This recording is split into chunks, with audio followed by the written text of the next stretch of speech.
After a rough month on the offensive side of the ball, the Seahawks erupted in the second half to pick up a 29-26 win over the Commanders. What does that mean for their offense moving into the final 8 games of the season? Rob Rang and I'll be breaking it all down in our Tuesday edition of Locked On Seahawks.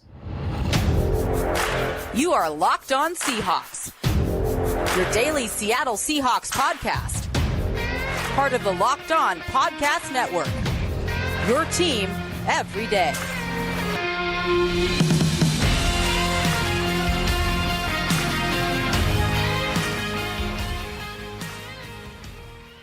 Greetings, 12. This is Corbin Smith, host of the Locked On Seahawks podcast, your daily Seahawks podcast, part of the Locked On Podcast Network, your team every day. Glad to have back in the saddle after missing yesterday's show, my co-host in crime, Rob Rang. And a special thanks to each and every one of the 12s out there, whether you're listening in Forks, Washington, or in the land of Joe Dirt in Silver City, New Mexico. We greatly appreciate each and every one of you for making Locked On Seahawks your first listen 5 days a week. It's going to be a jam-packed Tuesday episode. As always, we've got our Tell the Truth Tuesday wisdom. Rob, it's going to be especially important for you since you didn't get to participate in Monday Musings yesterday. And we'll take a look behind enemy lines. A familiar opponent the first time this year, the Seahawks will face an NFC West rival for a rematch. We'll be taking a look at the Rams, where things stand on offense and defense. This episode is brought your way by Jace Medical. Empower yourself when you purchase the Jace case, providing you with a personal supply of 5 antibiotics that treat 50-plus infections. Get yours today at jacemedical.com. That's Jase medical.com. Now for your lead story here on our Tuesday edition of Locked On Seahawks. The Seahawks were in a bit of a slump on offense in 3 of their past 4 games, 20 or fewer points, including scoring just 3 in a blowout loss to the Baltimore Ravens. What ailed the Seahawks seemed to be cured a little bit against the Washington Commanders this Sunday. Well over 450 yards of total offense. Geno Smith for over 360 passing yards. The run game found some traction. They put 29 points on the board to get a 3-point win over a Commanders team that has plenty of firepower on offense themselves. Looking at this football team, Pete Carroll was asked, where are you at as far as being satisfied with the balance that you have on this offense with over 120 rushing yards, getting the passing game going? And he had this to say on Monday, the day after the win against the Commanders. It just gives us more information, more balance. It helps the rest of our game. You know, and we talked about it today in our meetings, how important it is to be able to run the football and how it affects so many other aspects of your play. So, you know, we ain't 3 yards in a cloud of dust. We just want balance as best we can get to it. And that balance doesn't even mean 50-50 all the time. It just means that the complements really work together to strengthen the other aspect of the game. No, I'm still working on it. It's still work in progress. That was the key thing. I had to make sure to include that answer from a question was a follow-up. Are you satisfied with where the offense is at? And Pete Carroll made it clear, I'm still working on it, trying to find that right balance between the run game and the passing game. So there's plenty to be encouraged about coming out of this game against the Commanders. With that being said, this is not a good Washington defense. So they were expected to be able to put points on the board and pick up a bunch of yardage. It took a little while for them to really get things rolling. And as Carroll emphasized there, this is still an area that they feel like they've got room to grow. And I think that he was hinting at, hey, the run game is still not quite where I want it to be in terms of how we're using it, the way that we are using that run game to impact the passing game in a positive manner. So clearly, Rob, at this stage, it's a big game for the Seahawks to go out and get 29 points. At the same time, you have to wonder just how close this offense really is coming out of this game to rounding back into the form we expected going into the season. Well, I think there was an awful lot of encouraging signs, Corbin, especially over the second half of that football game. As you mentioned, there are 493 total yards in this game. That's a season high.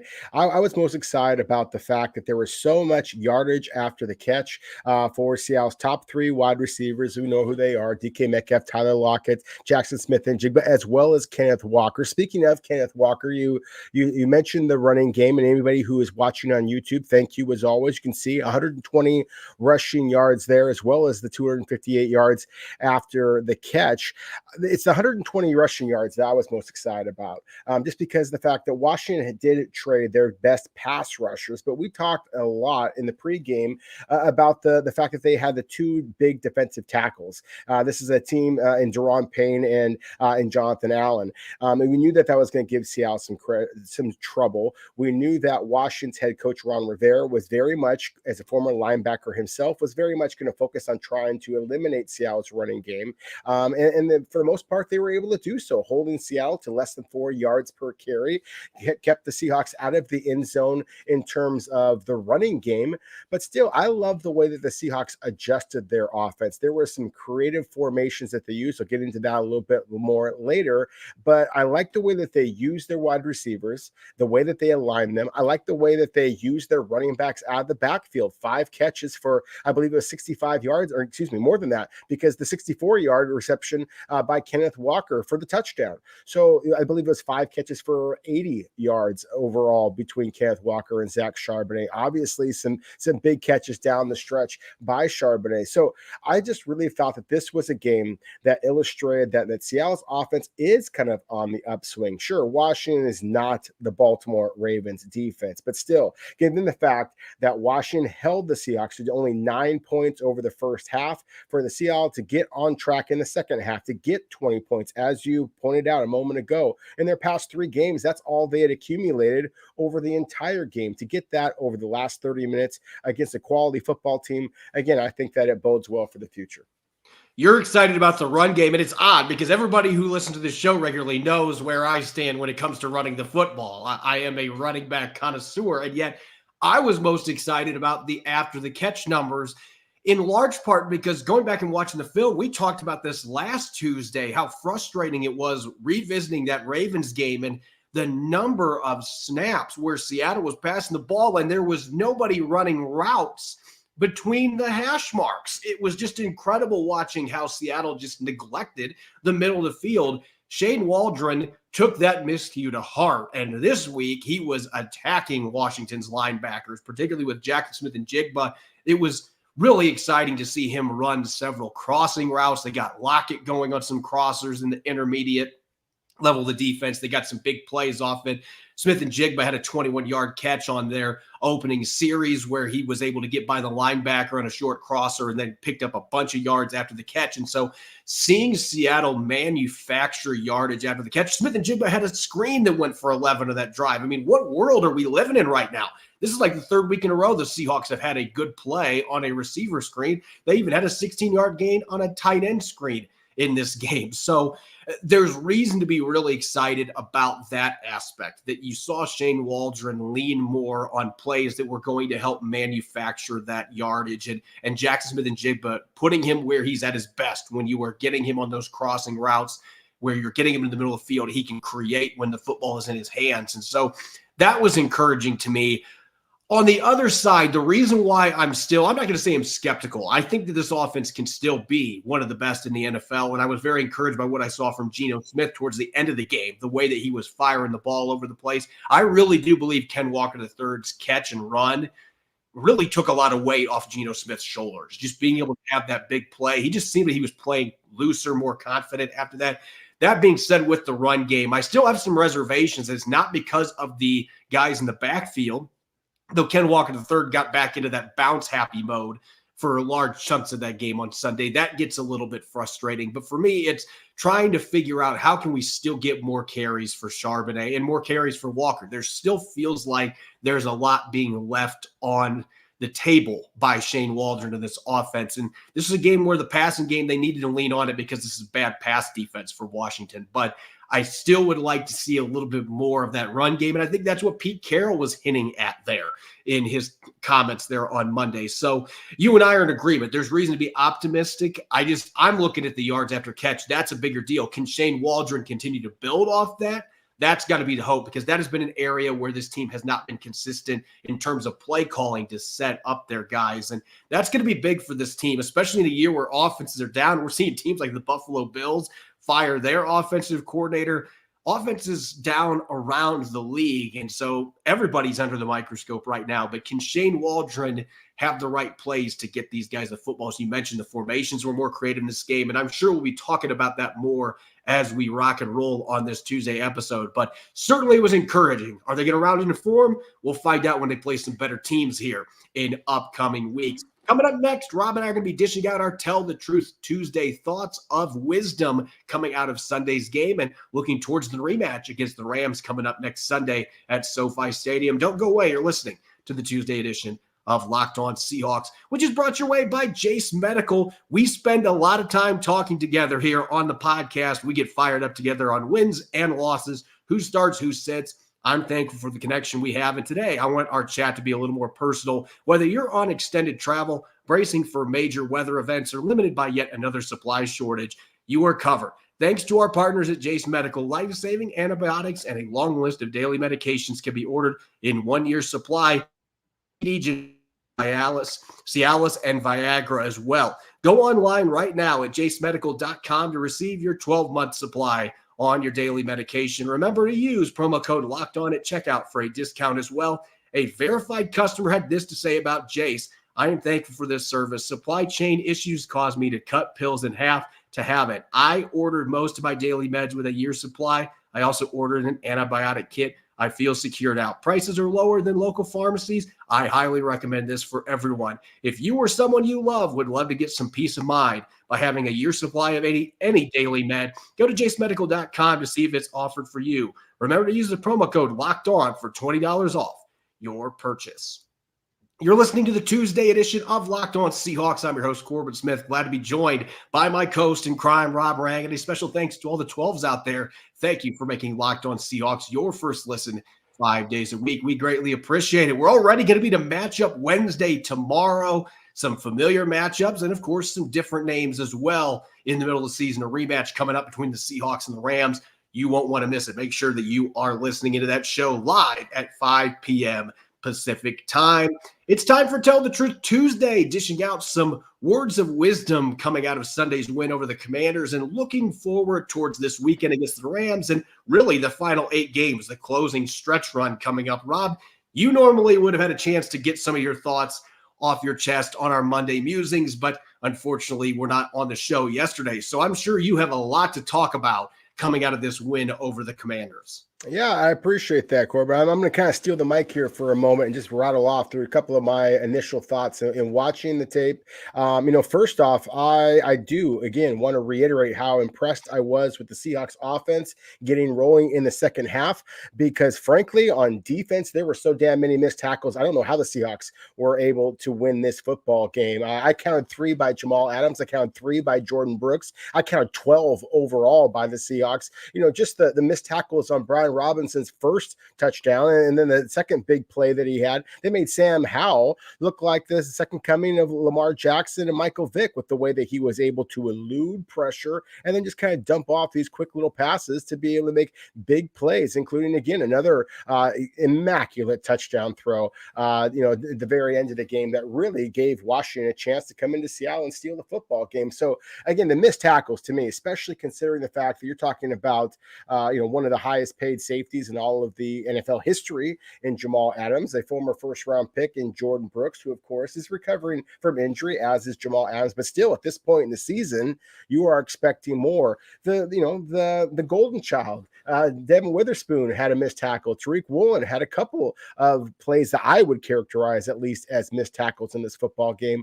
If the Seahawks are going to continue to rack up these W's, they're going to have to be able to shore up the tackling on the defensive side of the ball. But rather than just kind of switch back over here, I think that Washington deserves some, little bit of a stain to their name, so to speak, in terms of their missed tackles in the open field. And that's one of the reasons why that Seattle was able to create as much yardage after the catch as they did. But there wasn't as many missed tackles on Washington's side. And I think that Shane Waldron deserves an awful lot of credit. Geno Smith deserves an awful lot of credit.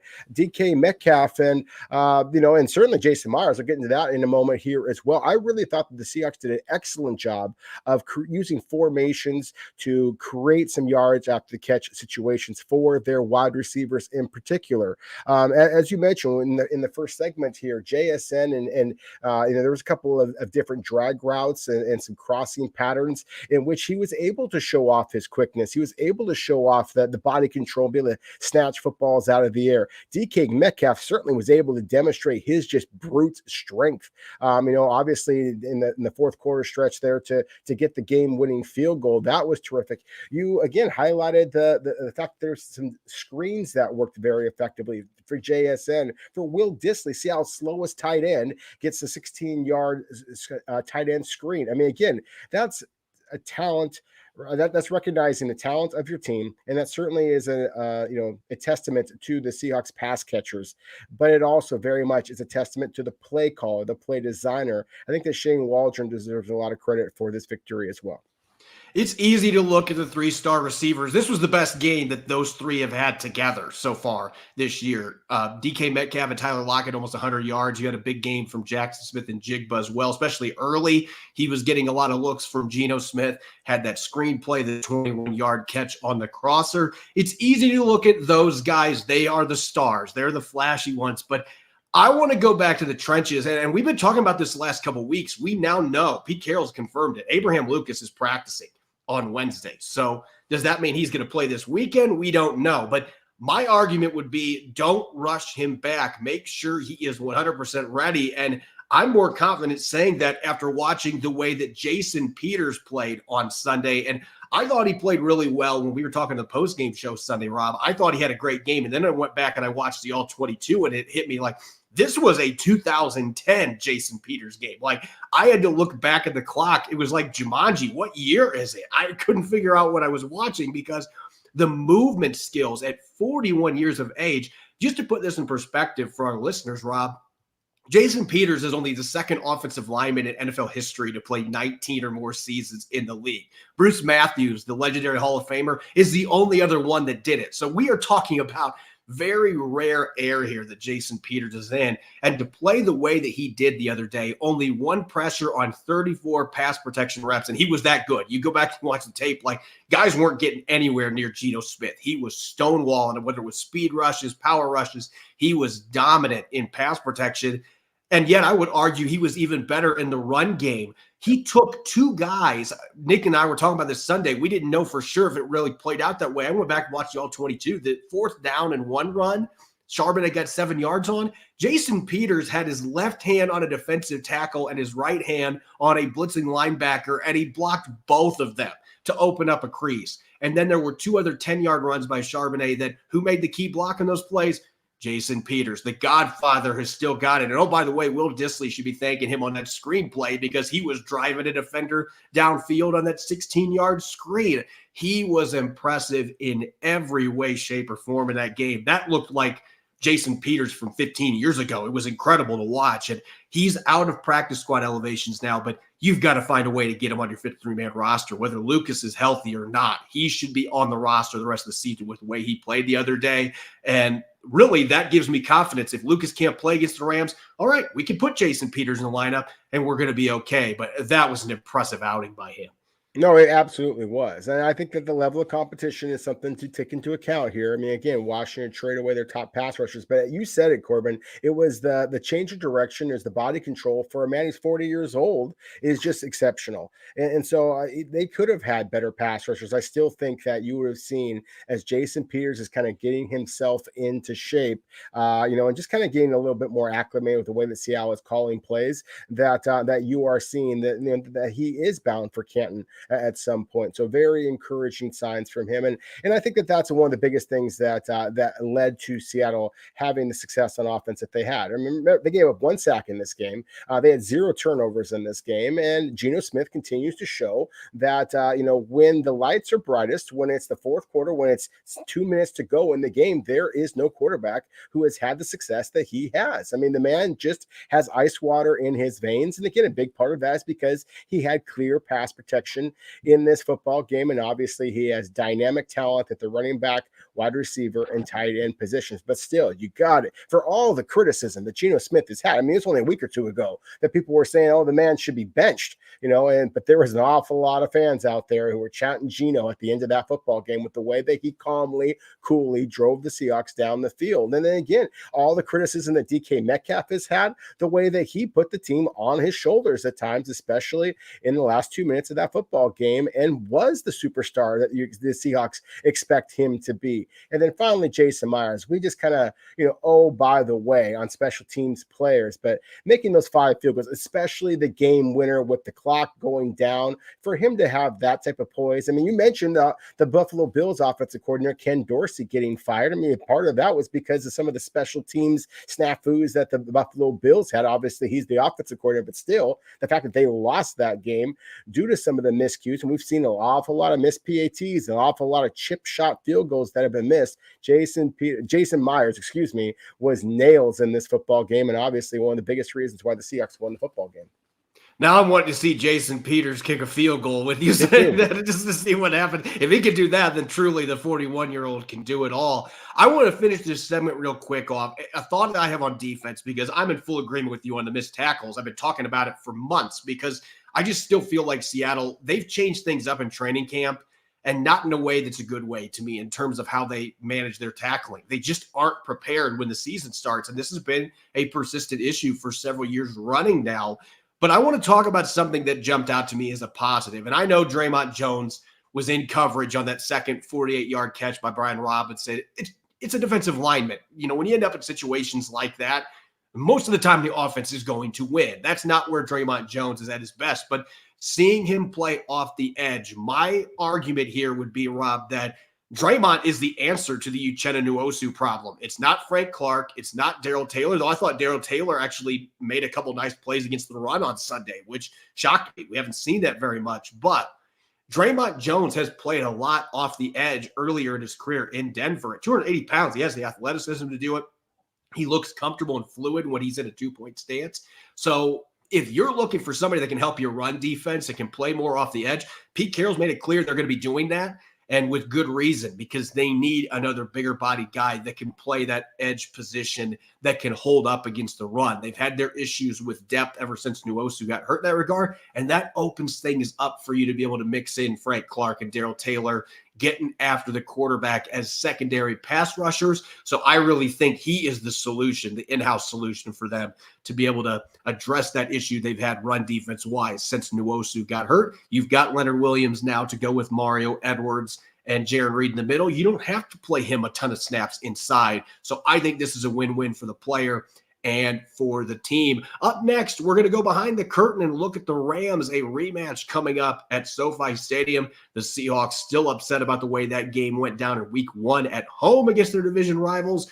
What should we expect from the Rams heading into this game on offense and defense? Don't go away. You're listening to the Tuesday edition of Locked On Seahawks, which is brought your way by our friends at FanDuel. Get ready for Week 11 in the NFL with incredible offers from FanDuel, America's #1 sportsbook. Right now, new customers can get $150 in bonus bets with any winning $5 moneyline bet. That's $150. If you've been thinking about joining FanDuel, there's no better time to get in on the action. The app is super easy to use, and there's a wide range of betting options. You can look at spreads, such as the Seahawks against the Rams this weekend at SoFi, player props, such as Defensive Rookie of the Year. Is it going to be Devin Witherspoon or Jalen Carter? Over-unders and more. Visit FanDuel.com/lockedon and enjoy the NFL season with an offer you won't want to miss. FanDuel, official partner of the NFL. You're listening to the Tuesday edition of Locked On Seahawks. This is Corbin Smith. Glad to be joined by my co-host in crime, Rob Rang. And a special thanks to all the 12s out there. As always, thank you for making Locked On Seahawks your first listen 5 days a week. We greatly appreciate it. Let's shift gears now, Rob. We just had a chance to dish out our Tell the Truth Tuesday wisdom. It's time to now look forward. We've talked about the Commanders game. That game is in the past, just like the Ravens game was in the past. Obviously, a much more joyful one to turn the page from this week. But this is a game coming up that is massive for the Seahawks. They already lost the Rams in week 1. If they can get to 7-3, they're pretty close to already clinching a playoff spot with how weak the bottom of the NFC is. They're already at an 80+% odds to make the postseason. So this is a crucial game. And at the same time, as we know from week one, Matthew Stafford's going to be back healthy this week for the Rams. So they're going to be looking to get that fourth win and keep themselves in the peripheral for one of those last wild card spots. So this is a game that nobody should be sleeping on, especially since the Rams already beat the Seahawks with a high-powered offense in week one. A high-powered offense that didn't even have Cooper Kupp. I mean, that to me is the huge story here. I mean, this is, again, I mean, for so long now, it's been every time you have a conversation about the Los Angeles Rams, then you talk about Aaron Donald. Then, of course, he was on the field in that game one loser. And I say loser because the Seahawks, of course, were ahead at halftime and then just completely stumbled in the third and fourth quarter. One of the more shocking developments I've seen in all of the years I've been following Seahawk football, just because of how well the Seahawks looked prepared in the first half and then what happened in the second half. Puka Nacua has become arguably the offensive rookie of the year so far this season, in large part because of just how well he started the season off. To me, that has been one of the interesting developments, though, is that as Cooper Kupp has got back onto the field, then Puka Nacua has not necessarily slid off. He has still absolutely been one of Matthew Stafford's most reliable targets. And so now you're talking about a team in the LA Rams that have two legitimate stars on the outside. Neither one of them has exceptional speed, but they both have terrific hands, terrific body control, and are tough. And so again, as we talked about, if the Seahawks struggle in terms of the missed tackles the way that they did against Washington, then I do think that you are going to see the LA Rams are going to want to just continue to test that Seattle secondary with a very aggressive play calling, very aggressive Matthew Stafford, who has been impressive so far this season. But as you mentioned, he is coming off of the injury. That's going to be something that the Seahawks have to try to attack. Yeah, speaking of attack, as you mentioned, with the receiving talent the Rams have, this is a team that ranks 10th right now in the league in air yards for a reason. Matthew Stafford still has a big arm when he's healthy, and with all the weapons they've got, they've also got Tutu Atwell, who had a big game against the Seahawks in week one, and he's their burner. He's their speed guy. So those three weapons on the outside, this is a team that is going to test you vertically. You know that they're going to be trying to do that. Now, the difference for the Seahawks, they did not have Devin Witherspoon on the field in week one. So that is something that should help significantly dealing with Cooper Kupp and Puka Nacua, having Witherspoon out there with what we've seen him do since he made his debut in week two. But he did not play in that first game.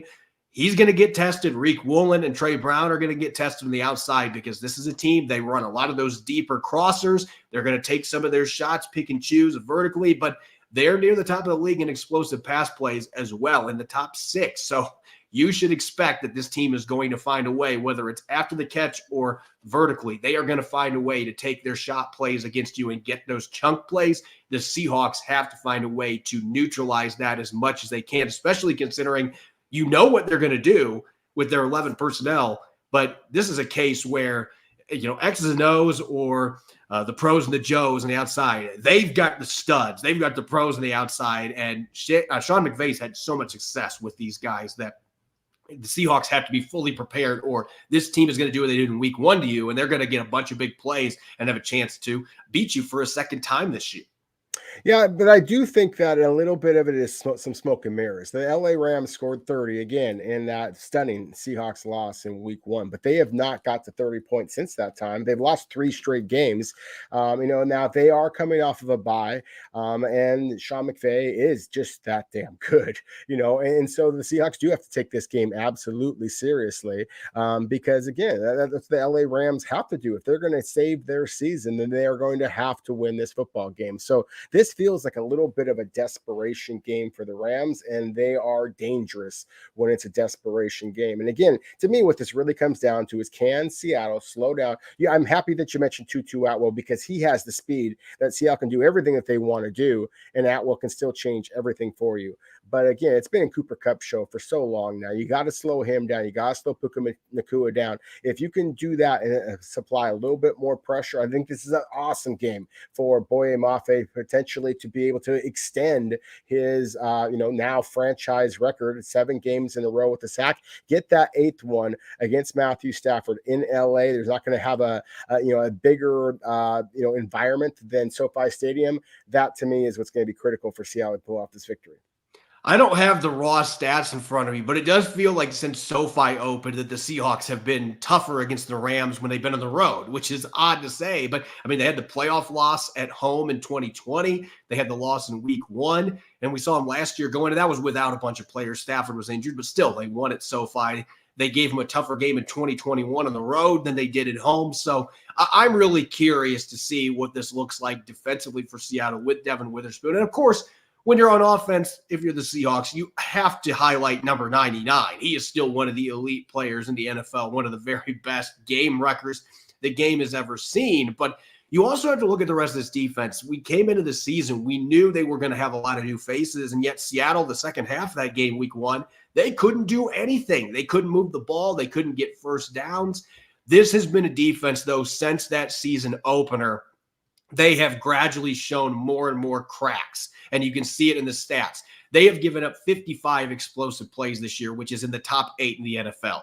You can get big runs on this team. You can get big plays in the passing game. They're not in the top 5 in either one of them, but they're in the top 15 in both. So this has been a defense that's been generous, giving up big plays both in the passing and run game. And you look at the way they're playing defense schematically, Rob, it's changed up a little bit because of all the defections that they've had. This is a team that's running a lot more of their 2-deep stuff.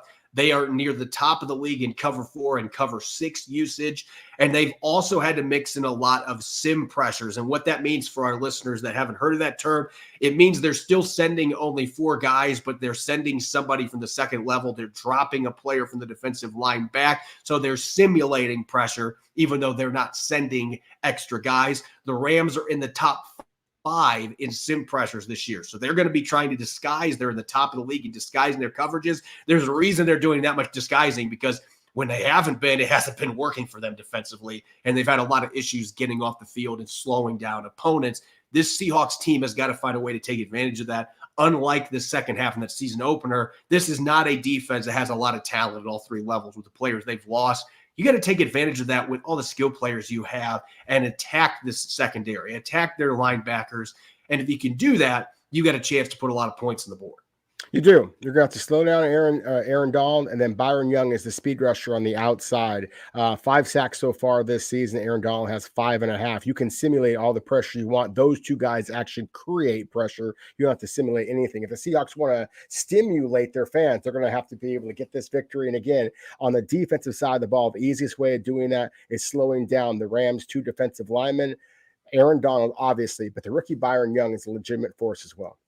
Yeah, Young has been one of their bright spots for the newcomers, but you have seen all those changes. Again, week 1 is always the toughest one to calculate to start a season off, but this has been a defense that is, as the years gone on, they have gradually gotten worse. And as teams have gotten more film, they've been able to attack some of these new guys. You're hoping that Shane Waldron can do that now that you've had half a season worth of film, that you can say, okay, we know what this guy that wasn't a starter at the beginning of the year, we didn't know much about him, but now we've got all this game film. You're hoping you can see what other teams did to attack this defense that really hasn't had an identity this year. With all the disguising they've been doing, they're just trying to figure out what they're good at, and it hasn't necessarily come together. But it's a divisional matchup.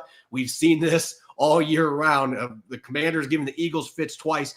These divisional games are always really interesting. The Browns beating the Ravens last weekend. The Seahawks cannot take the Rams lightly at all going into this game. As always, you can follow me on Twitter, Corbin Smith NFL. You can follow Rob at Rob Rang. Make sure to subscribe and follow Locked On Seahawks on YouTube and wherever you get your podcast to make sure you don't miss a single episode. We'll have our latest Matchup Wednesday installment coming tomorrow. Seahawks, Rams, the key matchups. Everybody knows about blocking number 99, but what are the other key matchups to watch going into this rematch at SoFi Stadium? You won't want to miss it. Thanks for listening in and enjoy the rest of your Tuesday.